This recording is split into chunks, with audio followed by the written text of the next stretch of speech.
नमस्कार. आपण आज सुरुवात करूया आजच्या चर्चेला. पहिले आपण बघूया एकादशी आणि मग गुणत्रयातीतः त्यातला अर्धा भाग बघूया. तर एकादशी आता होऊन गेली. गेल्या वेळेला आपण चतुर्थीबद्दल बघितलं होतं. आज एकादशीबद्दल बघूया. एकादशी म्हणजे 1 आणि दश, 10 अधिक 1 11, 1 अधिक 10 11. आता 360 डिग्री पूर्ण सर्कल तयार होतं, 30 दिवस, आणि त्याच्यात 15 जो आपण म्हणतो शुक्ल पक्ष वद्य पक्ष म्हणजे 180 डिग्री. 180 डिग्रीमध्ये पौर्णिमेचा पूर्ण इकडे जातो आणि इकडे परत तो अमावस्येपर्यंत येतो. म्हणजे पौर्णिमा ते अमावस्या, अमावस्या ते पौर्णिमा, हे 180 डिग्री 15 दिवसामध्ये होतं. म्हणजे एका दिवसामध्ये 12 डिग्री चंद्र सरकतो. एका दिवसात 12 डिग्री सरकतो, त्याला म्हणतात तिथी. आता ही एकादशी 2 प्रकारे असते, शुक्ल पक्षात आणि कृष्ण पक्षात. शुक्ल पक्षात एकादशी जेव्हा येते 11वा दिवस, तेव्हा पौर्णिमा जवळ आलेली असते, 3/4 चंद्र दिसत असतो. आणि कृष्ण पक्षात अमावस्या जवळ आलेली असते, त्यामुळे 1/4 चंद्र दिसत असतो. एकदम सोपं आहे. शुक्ल पक्षात असते तर पूर्ण चंद्र जवळ असतो, अमावस्येच्या वेळेला छोटा चंद्र असतो, 1/4 चंद्र असतो. आता जी भाद्रपदात येऊन गेली लास्ट ह्याच्यात, ती शुक्ल पक्षातली परवसा एकादशी होती. आणि आधी जी झाली होती कृष्ण पक्षातली ती आनंद एकादशी होती. वेगवेगळे नाव. जसं शुक्ल पक्षात पौर्णिमा येते, चतुर्थी येते, त्याला विनायकी चतुर्थी म्हणतात. कृष्ण पक्षातला कुठली म्हणतात? संकष्टी चतुर्थी म्हणतात. बरोबर. तर गोष्ट अशी आहे की एकादशी, आता जसं चतुर्थी गणेश भक्त, तसं एकादशी विष्णू भक्तांची. विष्णूंचं जे स्मरण करतात, विष्णूंचं जे ध्यान करतात, वैष्णव जे भारतात खूप मानले गेलेले आहेत, त्या वैष्णवांचा जो देव विष्णू, त्याची भक्ती करणाऱ्यांचं ते आहे. तर विष्णू भक्त कोण कोण? आता विष्णूचे अवतार पण आहेत, राम, कृष्ण, बाकी भरपूर अवतार आहेत, दशावतार जे आपण बघतो. तर त्या अवतारांपैकी ते सगळे विष्णूचेच अवतार पालन करणारे. मग हे विष्णू भक्त कोण कोण होऊन गेले, ज्ञानी कोण होऊन गेले? तर सत्ययुगात जे ज्ञानी झाले ते ब्रह्माचे 4 मुलगे, सनत कुमार, सनातन कुमार, सानक कुमार आणि सदानंद कुमार. तर सदानंद, सानक, सनातन आणि सनत हे 4 जे होते ब्रह्माचे मुलगे, ते ज्ञानी होऊन गेले सत्ययुगातले, कृतयुगातले. मग त्रेतायुग आलं.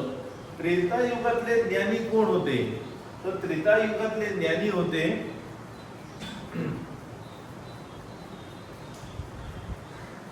त्रेतायुगात ज्ञानी होते जनक राजा. तर जनक राजा हे श्रीराम भक्त होते, हे विष्णूचेच अवतार.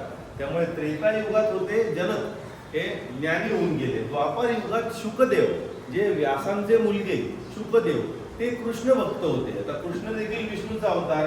आणि कलियुगातले ज्ञानी शंकराचार्यांना मानलं जातं, जे श्रीकृष्ण भक्त, परत विष्णूचेच भक्त. तर आता जी कथा सांगितली जाते किंवा जे लिजंड आहे मायथॉलॉजीमध्ये, पुराणातली, ती म्हणजे विष्णू शेषशाही भगवानावरती योग निद्रेत होते. आणि योग निद्रेत असताना एक दानव तिथे आला. त्याचं नाव मूर्दानव किंवा मून दानव, वेगवेगळी नावं आहेत. तर मूर दानव म्हणून बघूया. तो दानव येतो आणि गोंधळ घालायला सुरुवात करतो. मग विष्णू योग निद्रेमध्ये त्यांच्या 11व्या इंद्रियामधून, आता आपली इंद्रिय 5 पंच ज्ञानेंद्रिय, पंच कर्मेंद्रिय. पंच ज्ञानेंद्रिय म्हणजे डोळे, नाक, जीभ, त्वचा आणि कान. आणि पंच कर्मेंद्रिय म्हणजे हात, पाय, उदरद्वार, जननेंद्रिय, ही पंच कर्मेंद्रिय, आणि बोलणं, वाचा. तर ही पंच कर्मेंद्रिय, पंच ज्ञानेंद्रिय, ह्यांच्या अजून एक इंद्रिय असतं, त्याला मन म्हणतात. तर त्या 11व्या इंद्रियापासून, मनापासून, त्यांनी एक योगमायेने तयार केली एक सुंदर स्त्री. आणि ती सुंदर स्त्री तयार झालेली बघता हा मूर्दानव तिच्या प्रेमात पडतो. आणि तो म्हणतो की चल माझ्याबरोबर. ती म्हणते मी येते काठीवर, माझ्याशी युद्ध कर, माझ्याशी जिंकून दाखव, मगच मी येते. तो म्हणतो सोपं आहे हिला हरवणं. युद्ध सुरू होतं आणि ती त्याचा वध करते, नाश करते. आणि ते नाश झाल्यानंतर विष्णू झोपेतून उठतात, त्यांच्या योग निद्रेतून ते उठतात आणि ते बघतात अरे अशी घटना घडलेली आहे. मग ते तिला प्रसन्न होतात, वर देतात आणि तिचं नाव ठेवतात एकादशी. आता ती जी तयार झालेली आहे ती यांच्या तपश्चर्येतून, तापसी भावातून निर्माण झालेली स्त्री होती. 11च्या 11 इंद्रिय जेव्हा कंट्रोलमध्ये येतात तेव्हा अशी तापसी स्त्री तयार झाली की जिच्या हेतूने हा दानव मारला गेला. म्हणून एकादशीला जे 11 इंद्रियांना कंट्रोलमध्ये ठेवतील, प्रत्याहार करतील, त्या इंद्रिय निग्रह करतील. म्हणजे काय इंद्रिय निग्रह? म्हणजे जर आपण खाण्यावरती कंट्रोल केला तर सगळ्यात मोठा निग्रह झाला. तर तो 11 इंद्रियांचा निग्रह म्हणजे उपवास. तो उपवास जो एकादशीला करेल तो मोक्षप्रद पावेल, अशी कहाणी आपण ऐकतो. आता हा इंद्रिय निग्रह जो उपवास आहे, उपवास म्हणजे देवाच्या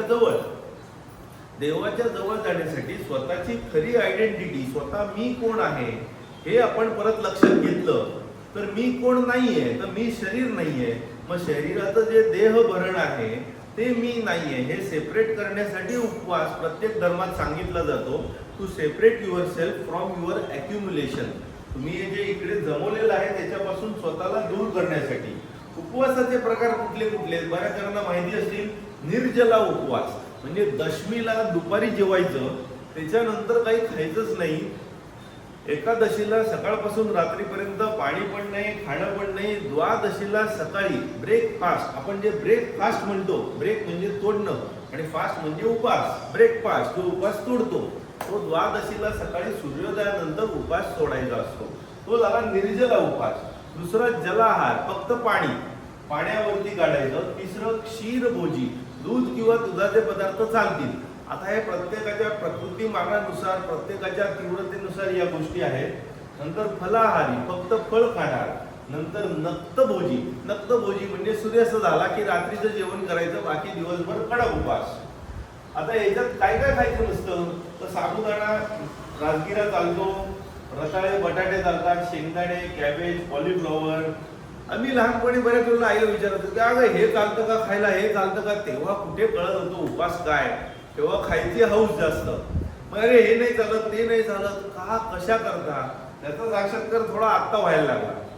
जेव्हा तुम्ही तुमची खरी आयडेंटिटी शोधत असता, जेव्हा तुम्ही अध्यात्माच्या वाटेवर असता किंवा देवाच्या जवळ राहायचा प्रयत्न करत असता, तेव्हा तुमच्यातले सत्वगुण वाढवायचे असतात, रजस आणि तमगुण कमी करायचे असतात. तर जो आहार तुम्ही कराल त्या आहारानुसार तुमच्या शरीरातले सत्व, रजस, तमगुण वरती खालती होत असतात. तर भगवद्गीतेत एक पूर्ण चॅप्टर आहे, आहार शुद्धौ सत्वशुद्धी सत्वशुद्धौ ध्रुवास्मृती, असं आयुर्वेदात दिलेलं आहे. त्याच्यात तुम्ही जो प्रकारचा आहार करता त्याच्यात जर सात्विक खाणं असेल तर सात्विक गुण वाढतील, राजसिक खाणं असेल तर राजसिक गुण वाढतील, तामसिक खाणं असेल तर तामसिक गुण वाढतील. ज्ञानेश्वर सांगतात, ज्ञानेश्वर महाराज, की जसं भांड्यात तुम्ही पाणी ठेवाल आणि भांड ज्या धातूचं असेल त्या धातूचं तुम्हाला आज गुण उतरतील. त्यामुळे त्या प्रकारे तुम्ही खाणं सुधारा. खाण्याबरोबर अजूनही बऱ्याच गोष्टी आहेत त्या आपण नंतर बघणार आहोत. तर थोडक्यात सांगायचं झालं तर तुम्ही भात खाल्ला, ग्रेन्स म्हणजे बाकी दाणे बिणे खाल्ले, मूग डाळ वगैरे जर खाल्ल्यात, इतर गोष्टी जर खाल्ल्यात तर त्यांनी काय होतात, गहू वगैरेनी तुमच्यात राजसिक तामसिक गुण वाढतात आणि त्यामुळे झोप सुस्ती येते. तुम्ही देवाचं स्मरण करण्याची ऐवजी विस्मरण होण्याची शक्यता असते. जे राजगिरा आणि साबुदाणा आहेत खरे दाणे नाही आहेत, त्या आर्टिफिशियल ग्रेन्स, त्यामुळे ते चालतात. आणि या गोष्टी खाऊन रताळे, राजगिरा, शेंगदाणे ते खाऊन तुम्हाला सुस्ती गुंगी येत नाही, म्हणजे तुम्ही सात्विक भावनेत राहता. म्हणून हे उपासाला पदार्थ चालतात. एका वर्षात साधारण 24 एकादशी असतात. जेव्हा लीप इयर असतं तेव्हा 2 एकादशी वाढतात, एक महिना वाढला म्हणून. भागवत पुराणात राजा अंबरीश हा विष्णू भक्त होता, तो एकादशी करतानाचा डिटेल उल्लेख दिलेला आहे. आता भाद्रपदात आनंद आणि परवसा एकादशी होऊन गेल्या. एकादशीच्या दिवशी बाहेरचं खाणं टाळा, घरी बनवलेलंच का, कारण त्याच्यात सात्विक गुण जास्त असतात. 3 तासाच्या वरती जर अन्न झालं तर ते शिळं झालं, त्याच्यात तामसिक गुण वाढतात. आणि प्रोसेस्ड फूड म्हणजे जे दुकानात पॅक केलेल्या गोष्टी असतात त्या गोष्टी उपासाच्या दिवशी खाऊ नका. फ्रेश ताजं शिजवलेलं अन्न खावं. तर आता आपण येऊया कोण गुणत्रयातीतः. परत एकदा रिव्हिजन. हरिओम नमस्ते गणपतये त्वमेव प्रत्यक्षम तत्वमसि. मी कोण आहे, मी कोण आहे त्याचा आपण आज सुरुवात बघणार आहोत आणि पुढच्या वेळेला शेवट बघणार आहोत. गुणत्रयातीताचा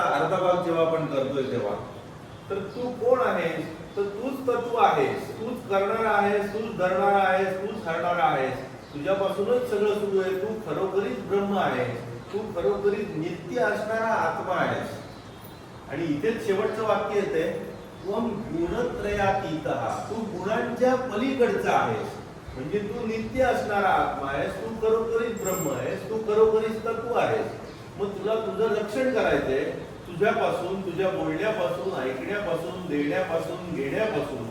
कुठून रक्षण करायचंय, कुठून करायचंय, माहेरून मागून करायचंय, फ्रॉम पास्ट, फ्रॉम फ्युचर, उत्तर दक्षिण, वरती खालती, सगळीकडून तुला रक्षण करायचंय. तू वाङ्मय आहेस, तू चिन्मय आहेस, तू आनंदमय आहेस, तू सच्चित आनंद आहेस. तुझी खरी आयडेंटिटी काय आहे?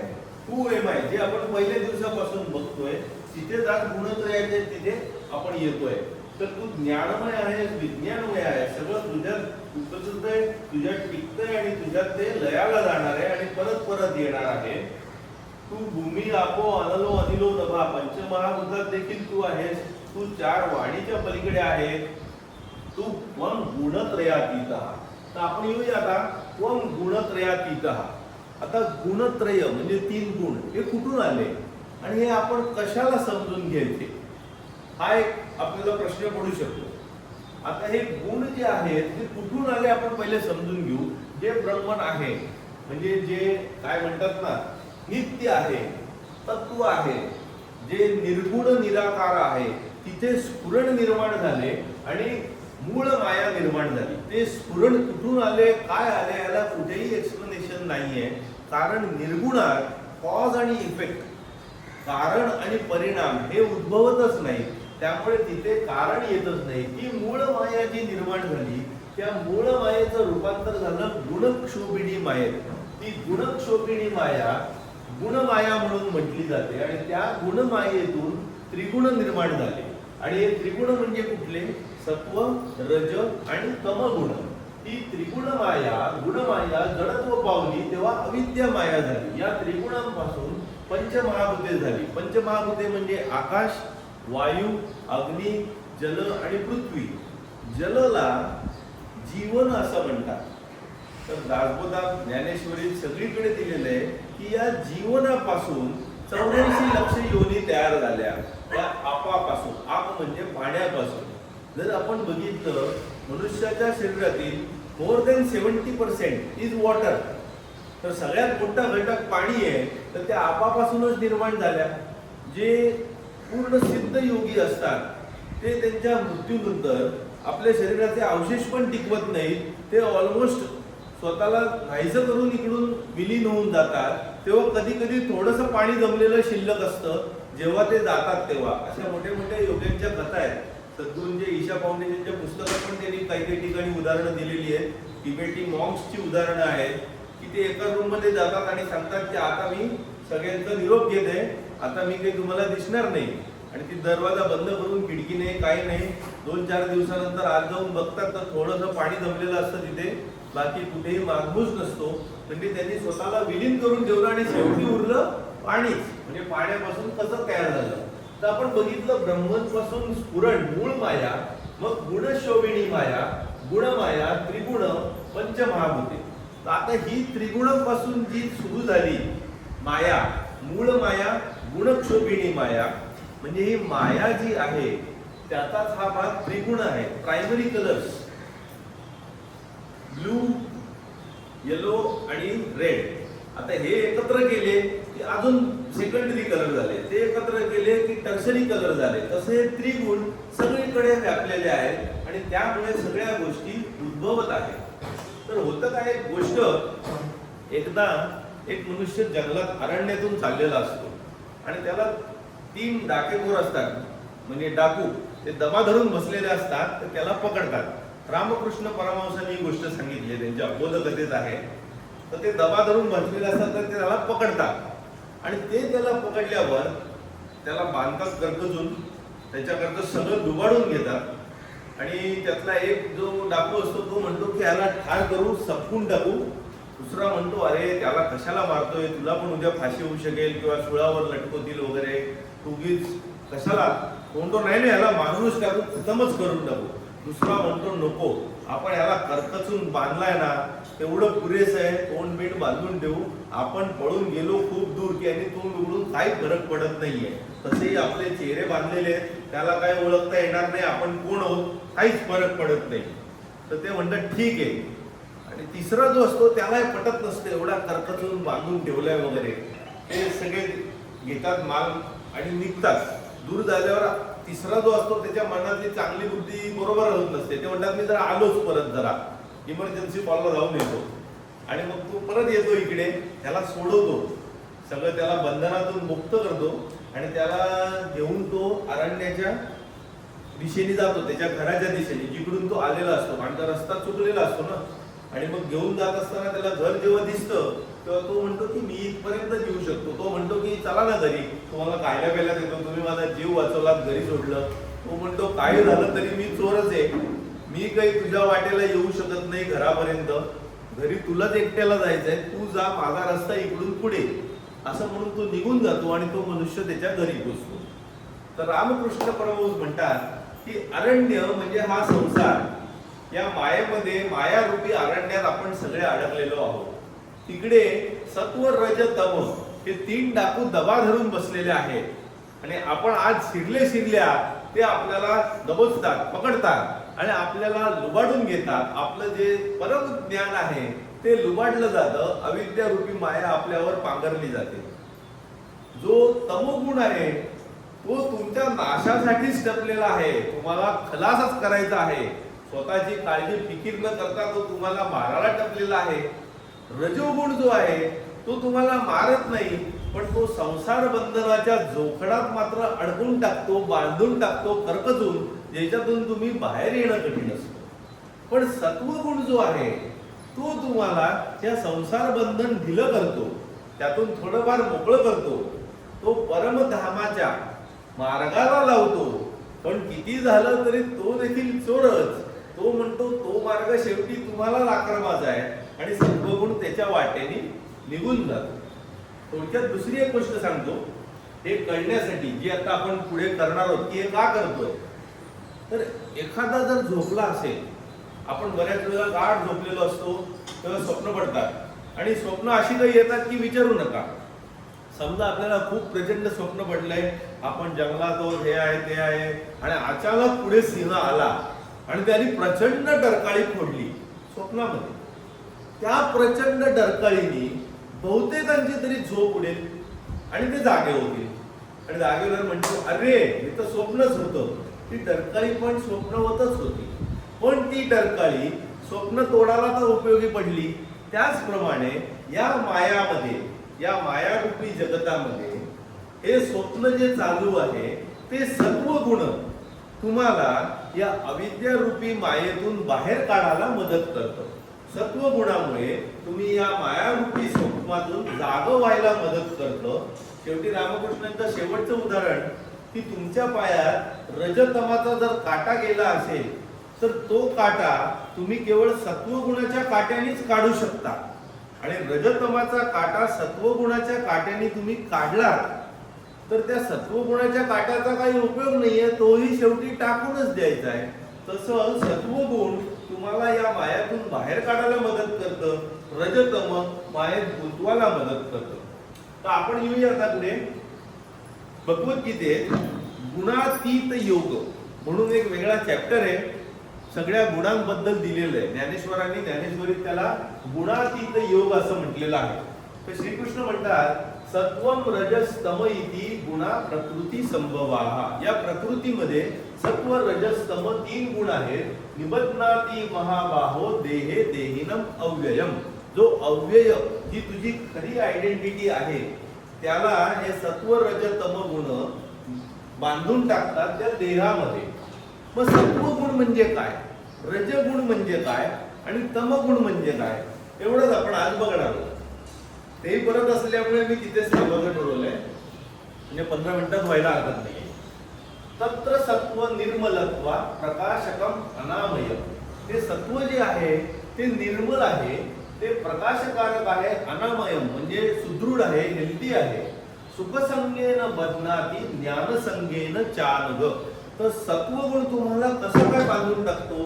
ज्ञानाच्या हवेने आणि सुखाच्या हवेने तुम्हाला तो बांधून टाकतो. ज्यांच्याकडे सत्वगुण जास्त आहे त्यांच्याकडे सुख जास्त आहे, ज्ञान जास्त आहे, पण त्यांना सत्वगुण काही तो सोडवत नाही, असं त्यांचं म्हणणं आहे श्रीकृष्णांचं. रामदास स्वामी म्हणतात सत्वगुणे भगवत भक्ती संसार दुःख विसरवी. सत्वगुणे भगवत भक्ती संसार दुःख विसरवी, परमार्थाची आवडी कुठे भावार्थाची गोडी, परोपकार तातडी. देहाभिमान गळे विषयी वैराग्य प्रबळे, मिथ्या माया ऐसे कळे सत्वगुण. सत्वगुण कुठला? इथे तुम्ही सगळे जे आलेले आहात त्यांच्यात सत्वगुण वाढीस लागलेला आहे, तेव्हाच तुम्हाला परमार्थाची आवड आहे, तेव्हाच ईश्वर भक्ती तुमच्यात निर्माण झालेली आहे, तेव्हाच तुमच्यात परोपकार जागृत होतोय आणि त्यामुळे भगवत भक्ती वाढते, संसार दुःख विसरवते, परमार्थाची आवडी उठे भावार्थाची गोडी. आता मी जो सांगतोय भावार्थ त्याची गोडी असल्यामुळे तुम्ही आज बसलाय. परोपकार तातडी, कुठेही परोपकार असला तर तुम्ही मागे हटत नाही. देहाभिमान गळे, जेव्हा सत्वगुण खूप वाढायला लागतात आणि सतत एफर्टलेसली सत्वगुण तुमच्यात राहतात तेव्हा त्याला शुद्ध सत्व असं म्हणतात. आणि जेव्हा तुम्ही सत्वाचा साक्षात्कार होतो सत्याचा, तेव्हा त्याला विशुद्ध सत्व असं म्हटलं जातं. देहाभिमान गळे विषयी वैराग्य प्रबळे, मिथ्या माया ऐसे गळे, म्हणजे माया मिथ्या आहे कळून जातं. जेणे जिंकली रसना तृप्त जयाची वासना, जयास नाही कामना. रामदास स्वामी म्हणतात जेणे जिंकली रसना, जेव्हा सत्वगुणांची वाढ वाढायला लागते तेव्हा खाण्यापिण्याचा बाकी सगळ्याचा मोह तुमच्यातून कमी व्हायला लागतो. तृप्त जयाची वासना, जयास नाही कामना. त्याच्यात तुम्ही किती त्रासात असलात तरी तुमचा निश्चय तगडा असतो सत्वगुण वाढल्यामुळे. देह आपदेने पिडला, क्षुधा तृष्णेने ओसावला, तरी निश्चय राहिला तो सत्वगुण.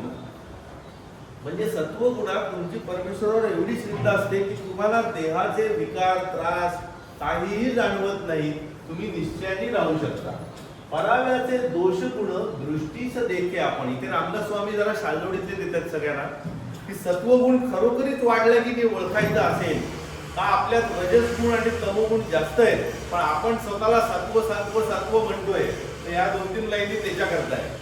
पराव्याचे दोष गुण दृष्टीस देखे आपण. दुसऱ्याचे दोष गुण आपल्या दृष्टीस पडतायत, दृष्टीस देखे आपण. समुद्राएसी साठवण, ते समुद्रासारखे आपण साठवून ठेवतो, बोलत बसत नाही आणि सगळ्यांना सांगत बसत नाही ही व्यक्ती कशी चुकीची आहे, ही कशी चुकीची व्यक्ती.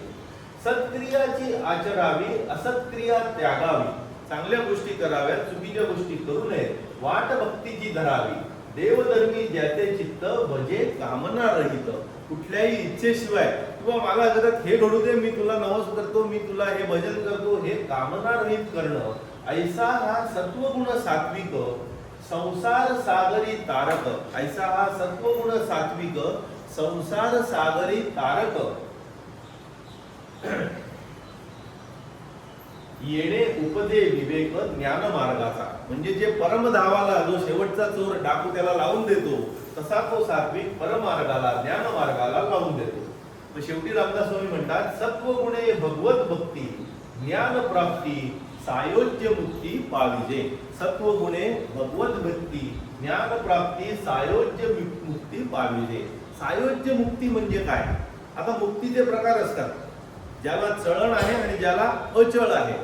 जी चळत नाही परमनंट फायनल मुक्ती ती सायोज्य मुक्ती. जेव्हा तुम्ही निर्गुण निराकाराची उपासना करता, निर्गुण भक्ती करता, तेव्हा ती सायोज्य मुक्तीला नेते. आणि सगुण भक्ती जेव्हा तुम्ही करता, देवाची सगुण भक्ती करता, तेव्हा चळण असणारी मुक्ती म्हणजे कुठली? स्वरूपता, समीपता, सन्निधता. म्हणजे या ज्या गोष्टी 3 मुक्ती ज्या आहेत त्या सायोज्य मुक्तीच्या विरुद्ध आहेत, त्यांना चळण असतं. शोधिता आपले मूळ स्थान सहजीच उडे अज्ञान, या ब्रह्मज्ञान मोक्ष दात मोक्षदायक. तर आता लक्षात घ्या, इथे जेव्हा आपण पुढच्या वेळेला घेणार आहोत तेव्हा हे वाक्य आपल्याला उपयोगाला येणार आहे. म्हणजे या 3 गुणातून बाहेर कसं पडायचं? शोधिता आपले मूळ स्थान, म्हणजे मूळ स्थान कुठे? ब्रह्मने तत्वमसी. ते मूळ स्थान शोधण्यासाठी जेव्हा तुम्ही अनालिसिस करायला सुरुवात करता हे स्फुरण मूळ माया गुणक्षोभिणी माया त्रिगुण पंचमहाभूते, तेव्हा काय होतं, सहजीच उडे अज्ञान. अज्ञान काय आहे, मी स्वतःला देह मन बुद्धी अहंकार समजतोय, हे अज्ञान अविद्या. तेव्हा सहजीच उडे अज्ञान या नाव ब्रह्मज्ञान मोक्षदायक. हे मोक्षदायक आहे जेव्हा तुम्हाला तुमची खरी आयडेंटिटी कळते. आता जाणीव ही सत्वगुण आहे. जाणीव म्हणजे सत्वगुण, नेणीव म्हणजे तमगुण. जे तुम्हाला जाणीव असते त्याला सत्वगुण म्हणतात, नेणीव त्याला तमोगुण म्हणतात. स्मरण म्हणजे सत्वगुण, विस्मरण म्हणजे तमोगुण, आणि जाणीव नेणीव मिश्रण म्हणजे रजोगुण. जाणती कळा अंतःकरण विष्णूचा अंश कारण पालक, स्मरण देव विस्मरण दानव मिश्र मानव. जे दुसऱ्यांसाठी परोपकार सगळ्याला स्वतःच बघून करतात सत्वगुणी ते देवासारखे असतात. जे फक्त माझं बघतात स्वतःचा नाश झाला दुसऱ्याचा नाश झाला तरी झाले ते दानव असतात, आणि जे स्वतः जगतात दुसऱ्याला जगवतात ते मानव असतात. सत्व जेव्हा वाढतं तेव्हा काय होतं, तुमची इंद्रिय जी असतात ती स्वतःच पारखी बनतात. असं ज्ञानेश्वर महाराज म्हणतात, सर्वेंद्रियांच्या अंगडी विवेक करी राबणी, तेवी दोषादोष विवेकी इंद्रियच होती. म्हणजे इंद्रियच विवेकी होऊन जातात. जे निषिद्ध आहे इंद्रियांना ती इंद्रियांच्या समोर येणंच बंद होऊन जातं. त्यामुळे भगवंताच्या ठिकाणी वासना एकवटे प्रवृत्ती गोहटे मानस विटे विषयांवरी, म्हणजे विषय सुखांवरून मन उठायला लागतं. भगवद्गीतेत म्हणतात, सत्वा धर्म भवे वृद्धा तुमचो मदभक्ती लक्षण, सात्विको पासया सत्वम ततो धर्म प्रवर्तते. आता ही जी गोष्ट आहे हे हंसगीतेतला श्लोक आहे. तर हंसगीतेत जेव्हा विष्णू असतात ते, आता हे सुरुवात आहे भागवतामध्ये. भागवतम जे पुराण आहे 18,000 त्याचे श्लोक आहेत, त्याच्यात 12 मोठे मोठे स्कंद आहेत. त्यातल्या 11व्या स्कंदात म्हणजे जिथे महाभारत संपतं तिथे भागवत सुरू झालं, जे व्यासांनी लिहिलं. आणि 11व्या ह्याच्यात कृष्ण आता निघणार आहे, कृष्णाचं स्वतःचं निर्वाण होणार आहे. तर तो निर्वाण करतोय उद्धवाला, त्याचा जो सहकारी आहे त्याला सांगतोय की आता तू सगळं नीट समजून घे, इथे आता मी निघतोय, धर्मानी वाग. तेव्हा जे ते उद्धवला सांगतात त्याला उद्धव गीता असं म्हणतात. तर त्या उद्धव गीतेमध्ये श्रीकृष्ण सांगतात, मी ब्रह्माच्या 4 मुलांपासून जे सगळ्यांना शिकवलंय तो धर्म तुला मी आज सांगतोय. तो उद्धव म्हणतो, तुम्ही ब्रह्माच्या मुलांच्या वेळेला पण होतात का? तेव्हा होतो. तेव्हा जी मुलं होती त्यांनी ब्रह्माला विचारलं की धर्माचं काय आहे, हे योगाचं काय निश्चित आहे, एंड काय आहे. तो ब्रह्म खूप बिझी होता, तो म्हणाला आता खूप बिझी आहे मी. आणि तेवढ्यात तिथे हंस येतो. श्री विष्णू जो असतो तो हंसाचं रूप घेऊन तिकडे जातो आणि तिकडे त्याला तो हे उपदेश करतो. 11व्या खंडात ही गोष्ट आहे, त्याला हंसगीता असं म्हणतात. तिथे 42 श्लोक आहेत हंसगीतेमध्ये. त्या हंसगीतेमध्ये ते सांगतात, कोण सांगतात, श्रीकृष्ण म्हणा किंवा विष्णू म्हणा, ते सगळे एकच झाले अवतार. तर याच्यात हंसगीतेत श्रीकृष्ण उद्धवाला सांगतोय किंवा उद्धव गीतेत, सत्वा धर्म भवे, जेव्हा सत्व वाढतं तेव्हा धर्म वाढतो.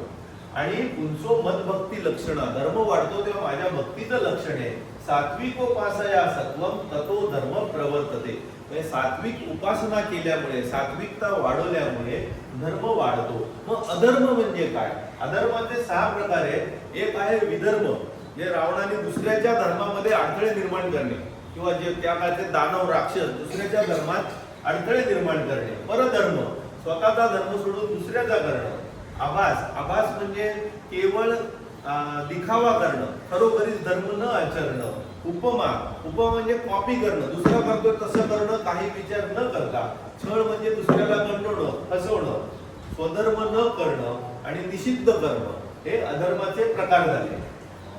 सात्विकानी एव सेवे पुमान सत्व विवृद्धे, ततो धर्म ततो ज्ञानम यावत स्मृती अपोहनम.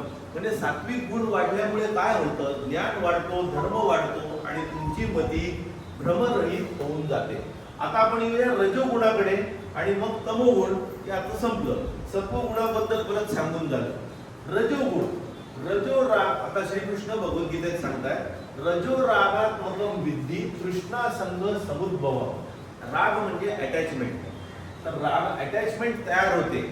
रजोगुणामुळे तृष्णा संग समुद्भव, तृष्णा म्हणजे अटॅचमेंटमुळे हाव तयार होते, डिझायर तयार होते, संग म्हणजे अटॅचमेंट, अटॅचमेंट मधून तृष्णा तयार होते. तन्निबंधाती कौंतेय कर्मसंगेन देहिनम, त्यामुळे कर्माची अटॅचमेंट तयार होते आणि त्यामुळे तो व्यक्ती बांधला जातो त्या मायारूपी जगाला. तैसी तृष्णा वाहतील या मेरूही आता आलिया, तरी म्हणे एखादिया दारुणाही वळगे. ज्ञानेश्वर महाराज म्हणतात की तृष्णा इतकी जबरदस्त डिझायर असते की तुमच्या हातात मेरू पर्वत जरी आला तरी तो म्हणेल आता याच्यापेक्षा काहीतरी अजून कठीण आहे का, आपण बघूया, त्याच्या मागे लागूया. ऐसा जंगी वडील व्यवसाय मांडी, जीविताची पुरवणी ओवाळू लागे कोणी, एक एक रुपया करता तो जीव ओवाळून टाकायला तयार असतो. माने तृष्णा कुणाची जोडी कृतकृत्यता, गवत जरी साठवायला मिळालं तर तो म्हणे मी भरपूर साठवतोय, म्हणजे एवढा हव्यासी तयार होऊन जातो. तरी म्हणे ऐसा देही देहा वेगळा, ऐसा देही देहा वेगळा, म्हणजे तरी ओरिजिनलिटी काय आहे, तत्वमसी, तू देहा वेगळा आहे, परंतु ऐसा देही देहा वेगळा तृष्णेची या साखळा, ही तृष्णा या हवेमुळे साखळदंडात तू अडकलेला आहे.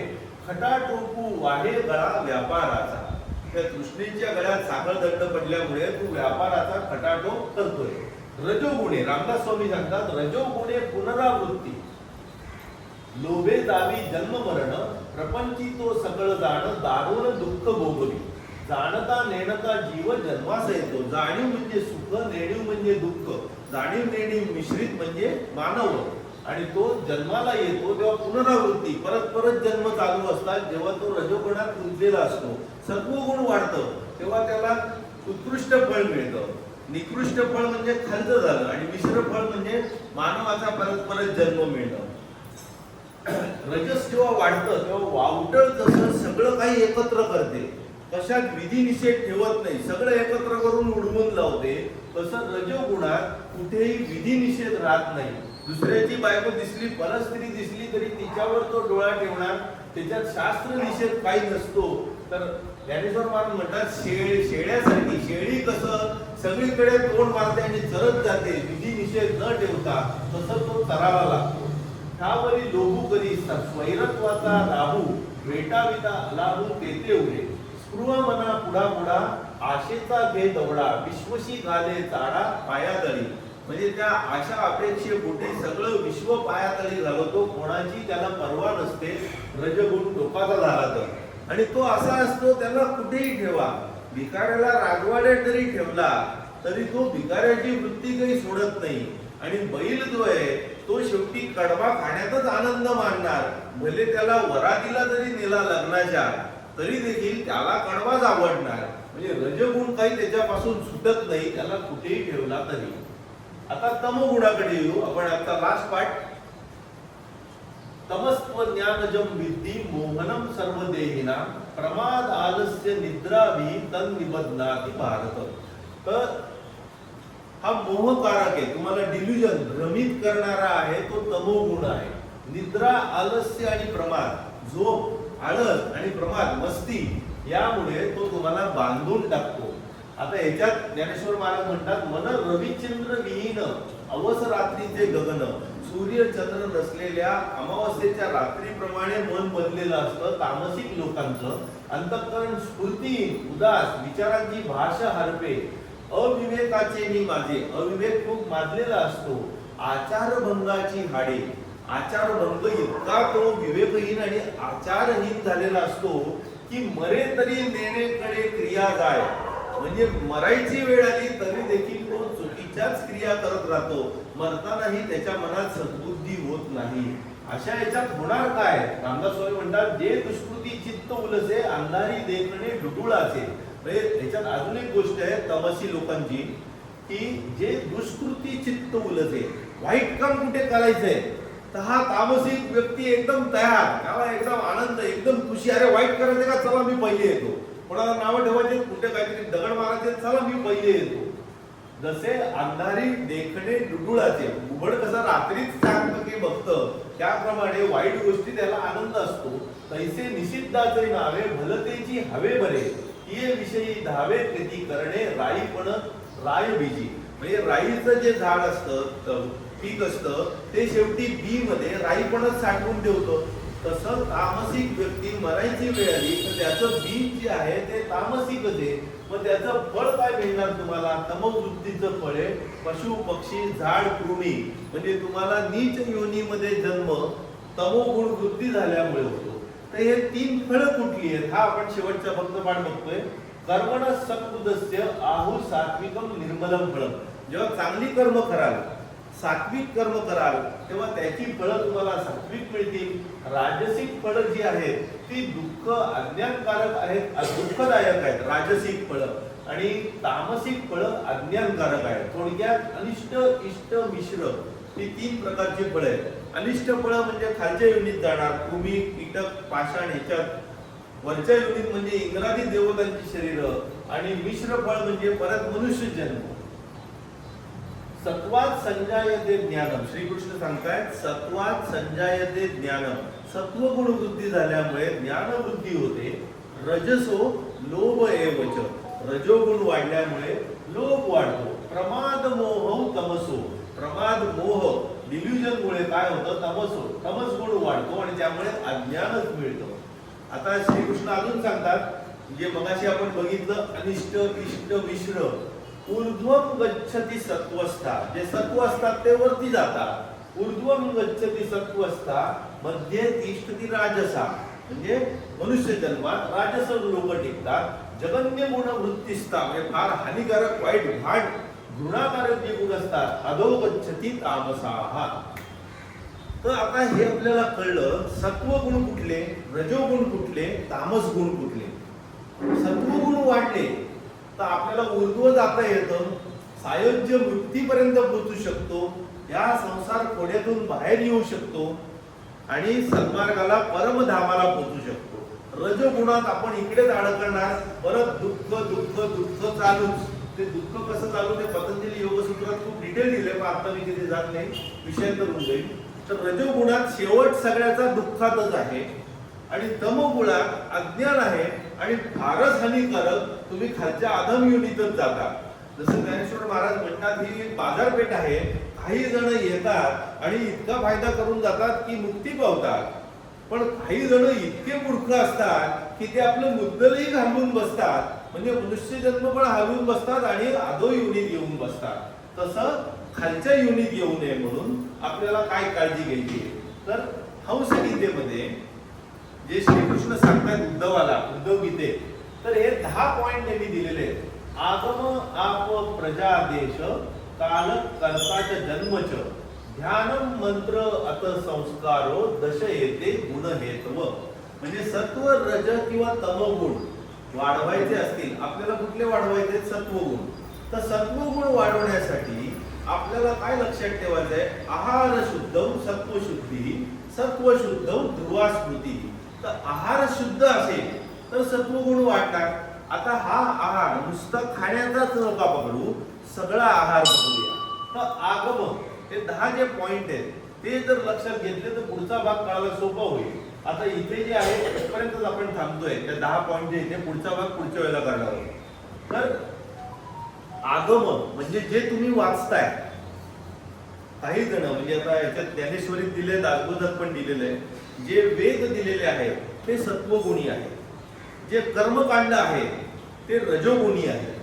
आणि जे भूतप्रेत काय म्हणतात ते तंत्रमंत्र जे प्रकार आहेत तांत्रिक प्रकार ते तमोगुणी आहे. दुसऱ्याला त्रास द्यायचा चेटूक विद्या वगैरे. तर तुम्ही काय वाचताय त्यानुसार तुमचे गुण सुधारणार. तुम्ही चांगल्या गोष्टी वाचा, सत्वकारक गोष्टी वाचा. रामदास स्वामी सांगतात जे साक्षात्कारी लोक आहेत, जे ज्ञानी लोक आहेत, ज्यांना परम साक्षात्कार आत्मसाक्षात्कार झालेला आहे, त्यांनी ज्या गोष्टी लिहिलेल्या आहेत त्या वाचण्यात तुम्ही वेळ घालवा. तुमच्या अंगातले सत्वगुण वाचतील. मग तुम्ही ज्ञानेश्वरी वाचा, दासबोध वाचा किंवा तुकारामांची गाथा वाचा. जे साक्षात्कारी लोकांनी लिहिले. आता ज्या याच्यात सद्गुरूंची पुस्तकं आहेत, रविशंकरांची पुस्तकं आहेत, नंतर ते गौर गोपालदासांची पुस्तकं आहेत, ते वाचून आपल्यातले सत्वगुण वाढायला लागतील. आप म्हणजे पाणी. पाणी म्हणजे पाणी आणि खाणं. जे पिणं खाणं आहे ते सात्विक खाणं असेल तर तुमच्यातले सत्वगुण वाढतील. तिसरं प्रजा कंपनी युकी. शंकराचार्यांचा आपण चटपट पंजरिका सुरुवातीला बघितली होती त्यामुळे तुम्ही सत्संगती, सज्जन संगती, हे सारखं सारखं ते का म्हणतात? तुमच्या बरोबर जर सात्विक लोक असतील तर तुमच्यातली सात्विक गुण वाढीस पडतील. तुमच्या बरोबर जर चुकीची कुसंगती, तामसिक लोक असतील तर तामसिक गुण वाढायला लागतील. म्हणून प्रजा महत्वाची. पहिलं होतं काय वाचताय, दुसरं तुम्ही काय खाताय पिताय, तिसरं तुमची कंपनी काय, चौथं देश, तुम्ही कुठे फिरताय. जर तुम्ही दारूच्या गुत्त्यात किंवा नको नको त्या ठिकाणी फिरलात तर तुमच्यातले सात्विक गुण वाढणार नाही. तुम्ही तीर्थक्षेत्री, मंदिरात किंवा जिथे सत्कर्म घडतायत, सात्विक लोक आहेत अशा ठिकाणी जर तुम्ही फिरलात, राहिलात, जिथे सात्विक विचार भरलेले आहेत तर तिथे सात्विक गुण वाढतील. काळ सूर्यास्तानंतर तामसिक काळ म्हटला जातो. मधला काळ जो आहे तो राजसिक काळ असतो आणि सूर्योदयापूर्वीचा ब्रह्ममुहूर्त काळ हा सात्विक काळ मानला जातो. हा सात्विक काळ इतका महत्वाचा आहे की ब्रह्ममुहूर्तावर उठा, 3:30 वाजता अभ्यास करा, चांगली कामं करा, सात्विक गुण वाढायला मदत होईल. संध्याकाळी रात्री अभ्यास तुमच्या फार डोक्यात जाणार नाही, टाइमपास जास्त होईल. म्हणून सत्वगुण वाढवण्यासाठी काळ हा तितकाच महत्वाचा आहे. आपण इथे सकाळी 7 ते 8 करतोय, हा चांगला बोलतोय, सात्विक काळ आहे. करणारा जो आहे त्याच्या मनातला विचार तो कसा आहे, त्याच्या आधीचे जे संस्कार आलेले आहेत ते सात्विक संस्कार आहेत ना, त्याचे विचार सात्विक आहेत ना, त्याचे शब्द सात्विक आहे ना, त्याची कृती सात्विक आहे ना, या 3 गोष्टी जर बघितल्या तर करता. आणि जन्म तुमच्या हातात नाहीये, परंतु जे ब्राह्मणांचे बीज जे असतात ते संस्कार जे असतात तो दुसरा जन्म म्हणून म्हटला जातो. तो दुसरा जन्म म्हणजे तुम्ही सात्विक तुमच्यावर संस्कार घडल्यावर तुम्ही परत जो करता, जसं वाल्याचा वाल्मिकी ऋषी झाला आणि तेव्हा त्याचा दुसराच जन्म झाला, म्हणून जन्म. आधीच्या पुण्याईनी तुम्ही जाती आयु भोगा, हे पतंजलीतलं एक योग सूत्र आहे. म्हणजे तुमच्यातले जे गुण तयार होतात आणि शेवटी जे बीज तयार होतं त्याच्यावरून पुढच्या जन्मी तुम्ही कुठे जन्माला याल, किती आयुष्य असेल आणि काय भोग असेल हे ठरत असतं. ध्यानम, जेव्हा तुम्ही परमेश्वराचं ध्यान करताय तेव्हा ते शुद्ध मनाने करताय, कुठल्या तरी हवेने करताय का कोणाला तरी त्रास देण्यासाठी करताय. ध्यान आणि मंत्र हे स्वतःच्या शुद्धीसाठी करा, हवेसाठी करू नका आणि दुसऱ्याला त्रास देण्यासाठी तर बिलकुलच करू नका. संस्कार म्हणजे 16 संस्कार जे आहेत, शेवटचा पार्ट आहे, ते 16 संस्कार हे सात्विक गुण वाढवण्यासाठी आपल्या धर्मामध्ये आहेत. आणि काही जे नुसतेच संस्कार कामं करतात, विधी करतात, पण त्याच्यात कुठेही मन भावना गुंतलेल्या नसतात, तर आपलं लक्ष दुसरीकडेच लागलेलं असतं, त्या विधींना काही उपयोग नसतो. तर या प्रकारे या ज्या 10 गोष्टी आहेत या आपण लक्षात घेतल्या तर आपलं वागणं सकाळी उठल्यापासून रात्री झोपेपर्यंत आपण काय विचार करतो, काय बोलतो, काय खातो, काय वागतो, कुठे राहतो, कोणाबरोबर राहतो आणि कसे आपण कामं करतो, या सगळ्या गोष्टी आपल्यातले सात्विक गुण वाढवायला कारणीभूत होतात. आणि हे सात्विक गुण आपल्याला पुढे कशा करता उपयोगाला येणार आहे, तर परमधामासाठी, याच्यातून संसार बंधनातून मोकळं होण्यासाठी हा सात्विक गुणांचा आपल्याला उपयोग करून घ्यायचा आहे. तर पुढच्या वेळेला या सत्व रज तमाच्या पलीकडे जो तू आहेस, गुणत्रयातीत याच्या अतीत तू जो आहेस तो कसा आहेस, गुणातीताची लक्षणं काय आहेत, गुणातीत म्हणजे काय आणि कसं या मायेकडे तुम्ही बघायचं, त्याच्यावरती जो फायनल कन्क्लुसिव्ह पार्ट आहे तो आपण पुढच्या वेळेला बघूया. म्हणजे ह्याची रिव्हिजन करून पुढच्या वेळेला घेणं आपल्याला सोयीच होईल. आता पुढे हेवी झालं असतं, तर आता आपण पसाय नावानी शेवट करूया. आता विश्वात्मके देवे येणे यज्ञे तोषावे, ओशोनी मज द्यावे सायदानवे, जे कणांची व्यंकटी सांडो तया सत्कर्मी रतिवारो, भूता परस्परा पडो मैत्र जीवाचे, दुरितांचे तिमिर जावो विश्वस्वधर्मे सूर्ये पाहो, जो जे वांशील तो ते नाहो प्राणी जात